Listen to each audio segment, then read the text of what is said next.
배척이라는 제목으로 같이 하나의 말씀을 나누도록 하겠습니다. 제러드 다이아몬드라고 하는 분이 쓴 총, 균, 쇠라고 하는 책이 있습니다. 이 책은 굉장히 유명한 책입니다. 근데 페이지 수가 900페이지가 넘는 책이기 때문에 사놓긴 했는데 실질적으로 읽지는 잘 못하는 책이 이 책입니다. 여러분은 어떠신지 모르겠습니다만은 저 같은 경우는 그렇습니다. 근데 이 책의 중심 내용은 이 책의 제목처럼 이 인류의 문명과 이 세계 가운데 총 그리고 균, 이 세 가지가 어떻게 문명을 바꾸어 놓았는지를 이야기하고 설명하고 있는 책입니다. 이 책의 가장 처음 시작할 때 이런 질문으로부터 시작해요. 이 세상은 평등하지 않습니다. 특별히 서구권과 아프리카, 동남아시아의 차이를 보면 알 수 있습니다.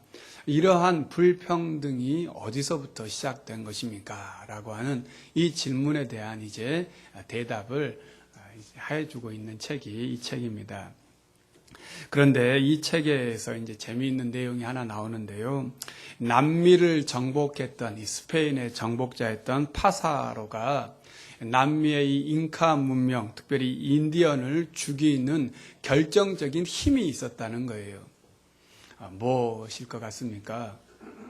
당시에 이 파사로가 이끌었던 스페인의 병사들은 168명이었고 남미의 이 인디언들의 잉카 백성들은 수백만이었고 또 그때 당시에 잉카의 군인들은 800만 대군이었다라고 합니다. 168명 대 800만 대군. 그냥 싸워도 누가 이길 것 같습니까?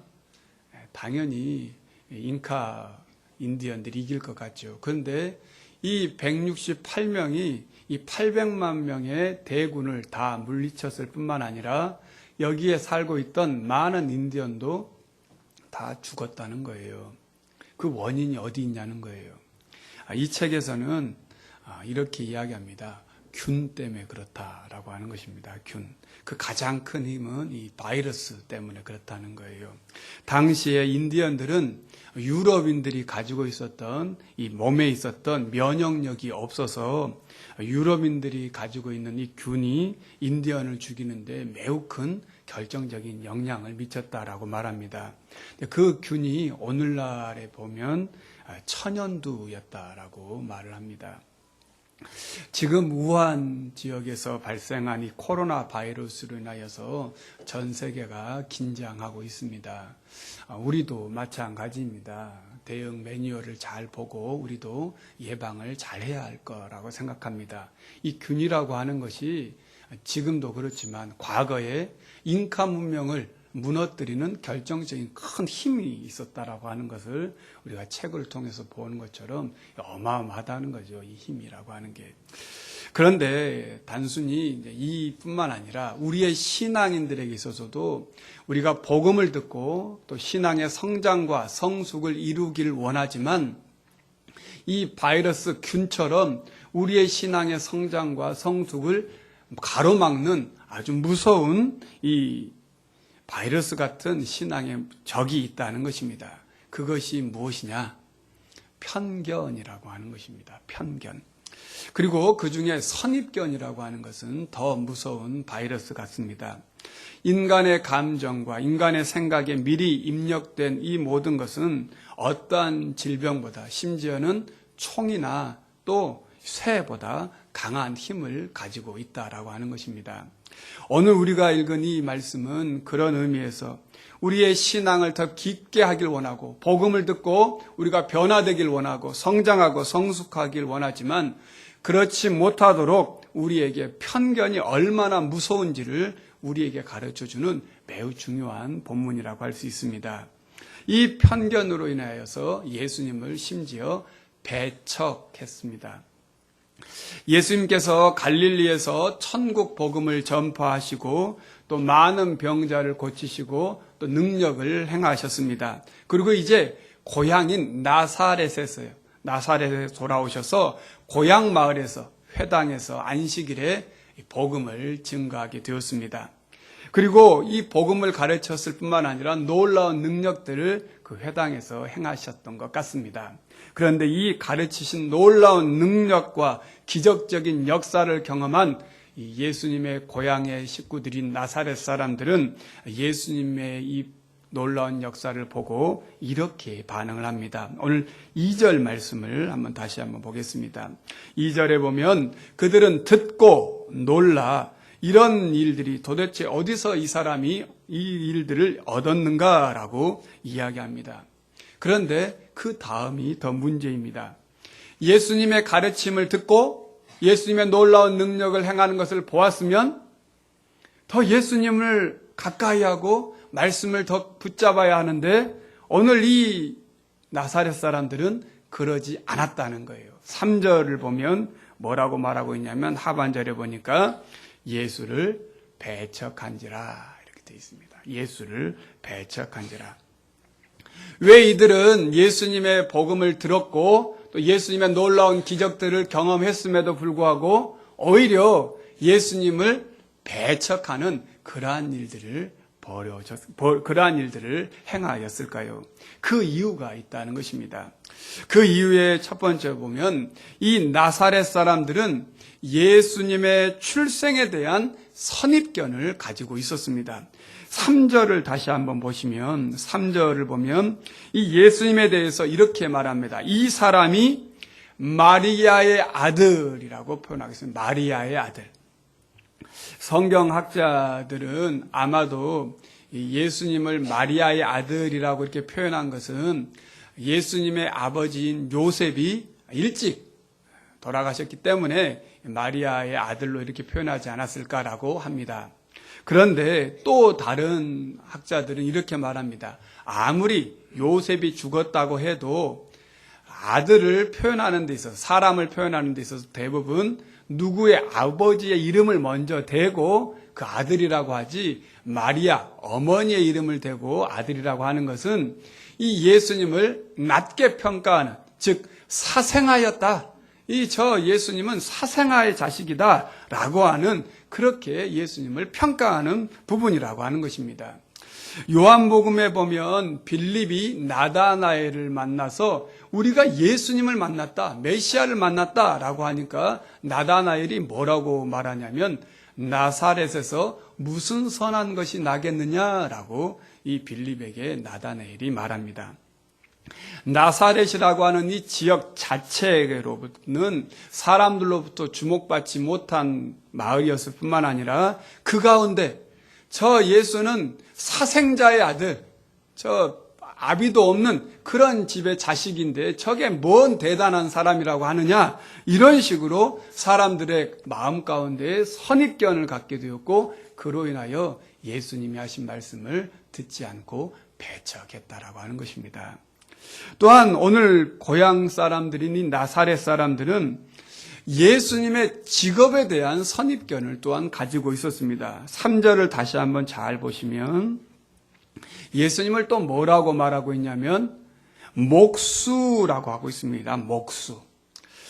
여기서 목수라고 번역된 헬라어 단어는 텍톤이라고 하는 단어인데요.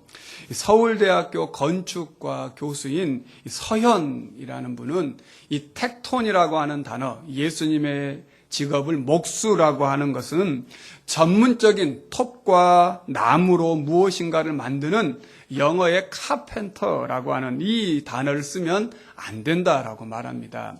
이 단어는 평소에는 자신의 일을 하고 무슨 일거리가 생겼을 때에 집을 짓는다든지 이런 일을 할 때 도움을 주는 그러한 장인 정도로 이 텍톤을 해석해야지, 이것이 전문적인 목수, 우리식으로 말하니까 목공일을 전문적으로 하는 그러한 모습이라 하는데 그게 아니라는 거예요. 이것을 성경학자들은 또 이렇게 번역을 해요. 목수가 아니라 공사장에서 일을 할 때 인부들, 즉 다시 말하면 노동으로 생계를 유지하는 그런 사람이라고 표현하는 것입니다. 그러니까 우리가 예수님을 목수라고 하니까 뭔가 멋진 직업, 목수 이런 것이 아니라 노동자라는 거예요. 노동자. 그냥 노동하여서 일하는 노동자라는 것입니다. 즉 예수님을 나사렛 사람들은 저 예수님의 가르침을 듣고 야, 저 사람 예전에 그 노동판에서 일하는 우리 집 고칠 때 집 고쳐준 사람 아니야. 저 사람. 뭔 대단한 사람이라고 그래. 라고 하는 식으로 그 사람의 직업을 가지고 동네 인부에 불과한, 동네 잡부에 불과한 저 사람의 이야기는 들을 것도 없어. 라고 하는 것으로 그 사람의 직업을, 예수님의 일하는 일을 가지고 예수님의 말씀을 듣고 놀랐지만 오히려 그들은 그 선입견으로 예수님의 말씀을, 복음을 듣지 않고 거부했다는 것입니다. 또한 세 번째로 보면 동네 사람들이 예수님에 대한 어떠한 선입견이 있었냐면 예수님의 가족들에 대한 선입견이 있었습니다. 다시 3절을 보시면 동네 사람들이 이번에는 예수님을 뭐라고 하냐면 예수님의 동생들의 이름을 이제 거론하기 시작합니다. 자, 저기 이 사람 봐라. 그 사람의 동생들이 야고보, 요셉, 유다, 시몬의 형제가 아니냐. 그리고 그 누이들도 우리와 함께 살고 있지 않냐라고 말합니다. 야고보, 요셉, 유다, 시몬은 이 마리아와 요셉과의 관계 속에서 낳은 자식들입니다. 성경에는 또 이름이 기록되어 있지 않지만 또 여동생들도 있었던 것으로 기록하고 있습니다. 이 요셉과 마리아를 통해 낳은 자식들이 지금 우리랑 같이 살고 있다는 거예요. 그런데 그 자녀들이 그렇게 크게 주목받지 못하고 있다라고 하는 것입니다. 그런 평범한 사람, 평범한 집안에서 살고 있고 같이 살아가고 있는 그 사람들이 우리와 함께 알고 있는데 저 예수가 지금 뭔가 대단한 말을 하고 놀라운 일을 해도 그게 그렇게 우리에게 들어오지 않는다는 거예요. 그래서 나사렛 사람들은 오늘 3절 하반절에 보니까 이 예수를 어떻게 하고 있다 그래요? 배척했다라고 되어 있습니다. 배척했다. 복음을 듣지 않겠다는 것입니다. 이 배척하다라고 하는 단어가 헬라어로 스칸달리조라고 하는 단어인데요. 이것은 실족하다, 걸려 넘어지다 그런 뜻입니다. 그런데 지난주에 우리가 예수님께서 마지막 유월절 만찬 가운데 제자들과 함께 너희가 다 나를 버리리라 라고 하셨을 때 그 버린다라고 하는 단어가 이 스칸달리조라고 하는 말을 설명을 드렸는데 이게 똑같은 단어예요. 배척했다, 넘어지다, 그리고 실족하다. 이 똑같은 단어로 번역된 원어가 스칸달리조라고 하는 이 말입니다. 이렇게 예수님에 대한 선입견으로 예수님의 말씀을 듣지 않고 귀를 막고 마음을 닫아버린 이 나사렛 사람들에게 예수님께서는 그 어떤 것도 할 수 없었고 오늘 5절과 6절에 보는 것처럼 6절 전반절에 보는 것처럼 그들이 믿지 않음을 어떻게 해요? 이상히 여겼다라고 말하고 있습니다. 예수님께서 이 이상히 여겼다라고 하는 이 말은 놀랐다라고 하는 말이에요. 오늘 2절에 보는 것처럼 많은 사람들이 예수님의 가르침에 놀랐어요. 그런데 예수님을 배척했어요. 그 모습을 보고 예수님도 저들이 믿지 않음을 놀랬다라고 오늘 성경은 표현하고 있습니다. 사람들은 예수님의 가르침에 깜짝 놀랐고 예수님은 그들이 나를 믿지 않는 것에 더 놀랬다라고 하는 것입니다. 예수님의 가르침은 모든 동네 사람들에게 깜짝 놀랄 만한 것이었습니다. 하지만 당시 나사렛 고향 사람들은 그들이 예수님에게 가지고 있었던 이 선입견이 그들에게 편견을 만들게 되었고 또한 예수님의 가르침을 듣지 못하고 오히려 그 편견으로 인하여서 예수님을 배척하고 오히려 예수님이 자신들의 걸림돌이 되었고 실족하게 되었고 예수님을 거부하게 되었다라고 하는 것입니다. 이 나사렛 사람들의 이 편견, 이 선입견이 오늘 우리의 신앙인들에게도 있다라고 하는 것입니다. 편견이라고 하는 이 단어를 국어사전에 찾아보니까 이렇게 정의하고 있습니다. 한쪽으로 치우친 공정하지 못한 생각이나 견해, 그러니까 편견은 한쪽에 치우쳐 있는 생각이라는 거예요. 공정하지 못하다는 것입니다. 또한 선입견이라고 하는 단어는 직접적으로 경험하지 않는 상태에서 먼저 들은 말이나 간접적인 경험을 토대로 어떤 대상에 대해 미리 마음속에 굳어진 견해라고 정의하고 있습니다. 그러니까 이 편견이나 선입견은 바른 정견이나 바른 생각이 아니라 먼저 잘못된, 그릇된 반쪽짜리 생각이 자기 마음에 굳어져서 그것이 또한 생각이 되고 그렇게 행동하게 나온다는 것입니다. 사람들은 주로 잘못된 선입견이 편견을 만들어내게 됩니다. 이러한 선입견과 편견으로 인하여서 잘못된 믿음이나 또한 확신이 굳어지면 그것이 그 사람의 행동으로 나타나게 되어 있습니다. 예를 들면 이런 것입니다. 한번 생각해 보세요. 여러분도 그런 편견을 갖고 있지 않는지. 뚱뚱한 사람은 좀 미련할 것이다, 이런 생각 여러분 혹시 하고 계시진 않습니까? 부자들은 돈에 인색할 것이다. 또 시골 사람은 도시 사람보다 조금 무식하다라는 생각을, 또 얼굴이 예쁘면 마음도 착할 것이다. 또 공부를 잘하는 학생들은 예의 범절도 좋을 것이다. 이런 생각들 하지 않습니까? 그런데 이러한 선입견이 또 편견을 만들어냅니다. 그래서 뚱뚱한 사람보다, 뚱뚱해서 미련한 사람보다 날씬하고 눈치 빠른 사람을 더 일하는 데 써야 되겠다, 이렇게 행동한다는 거예요. 또 부자들은 돈에 인색하니까 오히려 가난한 사람들이 돈을 더 잘 내니까 가난한 사람들에게 모금을 하는 것이 더 좋다라고 한다든지, 또 여러분은 경험해 보신지 모르겠지만 학교 다닐 때 선생님들이 그렇죠. 공부 잘하는 학생들은 어떤 잘못을 해도 다 그럴 만한 이유가 있다라고 하고, 공부를 못한 학생들은 네가 그러니까 공부를 못하고 그런 행동을 하지, 이런 말들을 하는 경우들이 많이 있습니다. 이런 선입견이 그렇게 행동하게 하고 그렇게 사람을 판단하게 한다는 것입니다. 그런데 이러한 선입견과 편견이 우리 신앙인들에게도 들어오면 우리의 신앙을 더 깊게 하지 못하고 오히려 예수님을 배척하는 그런 경우도 있다라고 하는 것입니다. 예를 들면 그런 생각이죠. 종교는 연약한 사람들이나 믿는 것이다. 또 어떤 유명한 학자들이나 책과 이야기를 들어보니 예수라고 하는 그런 사람은 실질적으로 존재하지도 않았다더라 라고 하는 것들. 또 교회 다닌 사람들은 다 편협하다. 적당히 교회에 다녀야지 교회 깊이 알면 오히려 상처받는다. 이러한 선입견과 편견이 우리의 신앙을 더 깊게 하지 못하게 한다는 것입니다. 올해 101살이 되어도 여전히 왕성한 활동을 하고 있는 이 김영석 연세대학교 명예철학과 교수님이 최근에 이런 책을 썼어요. 삶의 한 가운데 영혼의 길을 찾아서라는 책입니다. 제가 요즘에 이 책을 좀 읽고 있는데요. 근데 이 책에 보면 이 김영석 교수는 이렇게 이야기합니다. 육체적인 행복, 현세적인 이권, 세속적인 권력으로 인생이 다 된다라고 믿는 사람에게는 종교는 불필요하다. 또 종교는 그들을 위해서 있지 않다라고 말합니다. 종교라고 하는 것은 언제나 정신과 영혼의 문제다라고 말합니다. 그러면서 정신적인 성장이 없이는 삶은 무의미하다라고 이 책은 이야기하고 있습니다.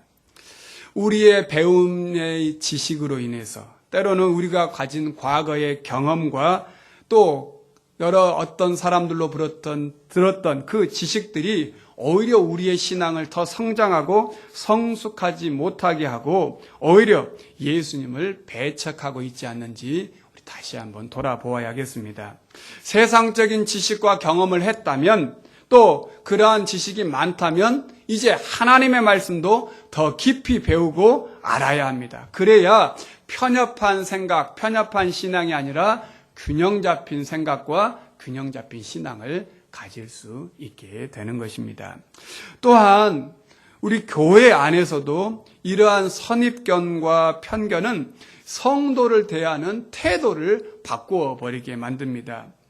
오늘 본문에 나와 있는 6장 3절에 이 예수님의 동생이었던 야고보, 이 야고보는 예수님이 부활하시기 전에는 예수님을 믿지 않았어요. 하지만 부활하신 후에 예수님을 믿고 그는 자신이 스스로 예수의 종이라고 표현하고 있고, 그는 초대교회를 이끌었던 지도자로 성장하였고, 이 야고보가 쓴 야고보서 2장 2절에서 4절에 보면 당시 교회 공동체 안에 일어났던 이 편견과 선입견으로 일어났던 잘못된 행동들에 대해서 이렇게 지적을 합니다. 야고보서 2장 2절에서 4절 말씀을 제가 한번 읽어드리겠습니다. 만일 너희 회당에 금 가락지를 끼고 아름다운 옷을 입은 사람이 들어오고 또 남루한 옷을 입은 가난한 사람이 들어올 때에 너희가 아름다운 옷을 입은 자를 눈여겨보고 말하되 여기 좋은 자리에 앉으소서 하고, 또 가난한 자에게 말하되 너는 거기 서 있든지 내 발등상 아래에 앉으라 하면 너희끼리 서로 차별하며 악한 생각으로 판단하는 자가 되는 것이 아니냐, 이렇게 말하고 있습니다. 교회 공동체 안에서도 경제적인 능력과 사회적인 힘을 가진 사람들이 오히려 신앙생활 잘 할 것이다 라고 하는 이러한 생각과 선입견으로 사회적인 약자들은 말에 듣지도 아니하고 오히려 그들을 무시하고 그들을 소홀하게 한다면, 오늘 예수님을 배척한 이 나사렛 고향 사람들과 우리는 차이가 없는 그러한 모습으로 신앙생활하고 있다는 것을 우리가 기억해야 합니다. 일전에도 제가 한번 설명을 드렸는지 모르겠지만 제가 노방전도를 할 때 이 경험을 제가 잊지 못하겠습니다. 사람들이 많이 모이고 또 목회자가 유명한 교회를 다니는 사람들을 만나서 예수 믿으십니까? 또 복음을 전하면 그 사람들은 당당하게 예, 저 어느 교회 다닙니다, 이렇게 자신 있게 이야기를 해요. 그런데 좀 교회 성도님들도 많지 않고 교회도 그렇게 유명하지 않는 교회를 다니는 성도들은 항상 물어보면 뭐라고 그러냐면 저 그냥 교회 다녀요, 저 동네 교회 다녀요, 이렇게 이야기하는 경우가 많이 있었습니다.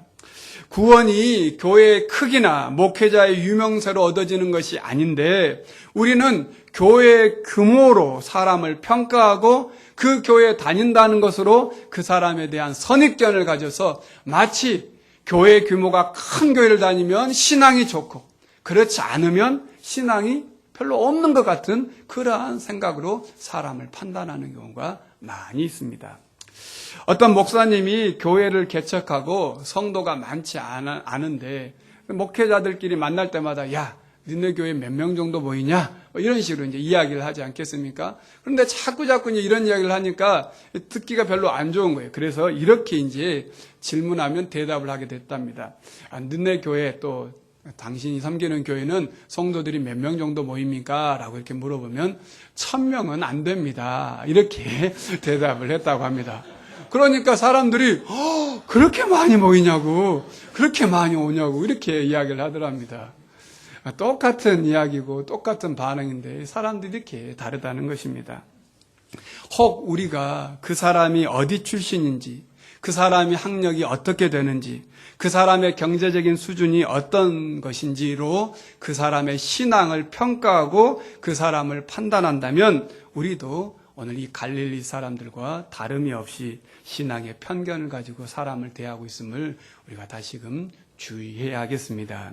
또한 이 편견은 우리 스스로 우리 자신들도 열등하게 만들어 버립니다. 여러분 가운데 혹시 파잔이라고 하는 단어, 또 파잔이라는 말을 들어보신 적 있으십니까? 이 파잔이라고 하는 말은 동남아시아에서 야생 코끼리를 길들이는 방법을 일컫는 말이 파잔이라고 하는 말이라고 합니다. 거대한 코끼리가 있습니다. 이 코끼리를 길들이는 방법이 그런 거라는 거예요. 어린 코끼리를 잡아서 그 코끼리를 우리에 가두고 그 발에다가 쇠사슬을 채우고 쇠사슬 한쪽 끝에는 튼튼하고 강한 이 기둥에 묶어둔다고 합니다. 그러면 이 코끼리가 자신의 힘으로 몇 번 계속 이렇게 또 이걸 빼보려고 애를 쓰다가 결국 안 된다라고 하는 것을 느끼게 되면 후천적으로 무력감이 들어서 이제 나는 이 쇠사슬을 끊을 수 없어 라고 하는 생각이 들게 되고, 코끼리가 더 크게 되고 몸집이 더 거대해져도 더 이상 도망가지 못하고 길들여진다는 것입니다. 이것을 파잔이라고 말한다고 합니다. 그래서 절대 움직이질 못한다는 거예요. 왜? 자기 안에 선입견이 있다는 것이죠. 나는 이 쇠 기둥을 뽑을 수 없어 라고 하는 생각을 갖고 있다는 거예요. 그런데 사탄이 우리에게도 똑같이 이 파전과 같이 우리를 길들인다는 것입니다.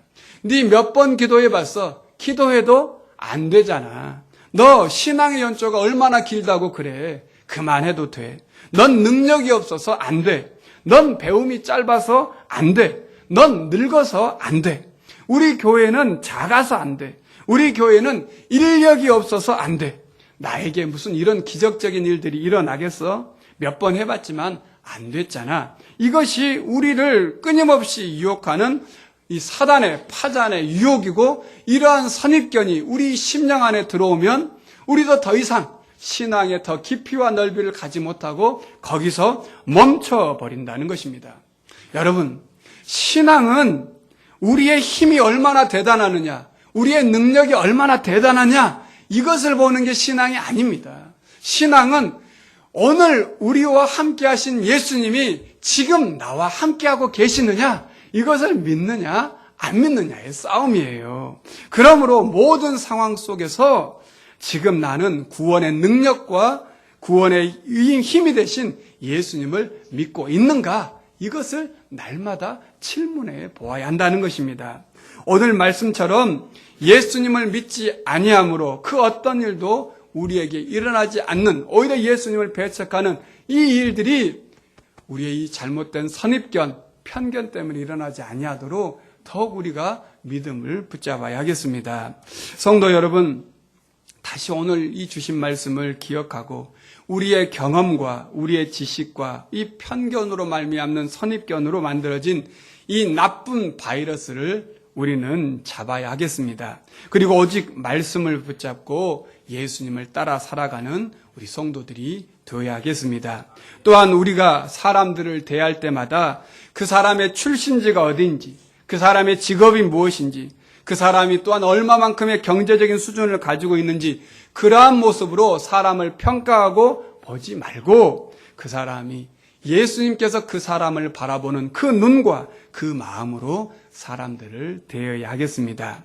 이 믿음과 이 마음으로 우리가 세상을 변혁시켜 나아가는 주님의 신실한 하나님의 백성들이 되실 수 있기를 간절히 바랍니다. 기도하겠습니다. 사랑의 주님, 우리의 편견과 선입견이 오히려 주님의 능력과 사역을 방해했음을 보게 됩니다. 우리의 얕은 지식과 한계로 모든 지혜의 근원이요 무한하신 하나님을 배척했습니다. 교회 공동체 안에서도 우리의 편견과 선입견으로 사람을 대하고 우리 안에 사단이 준 이 파잔에 훈련되어서 하나님의 무한한 능력을 스스로 제한하였습니다. 주님, 우리에게 믿음을 더하여 주시옵소서. 그리고 우리 안에서 권능으로 역사하여 주시옵소서. 모든 능력과 지혜의 근원이신 예수님의 이름으로 기도드립니다. 아멘.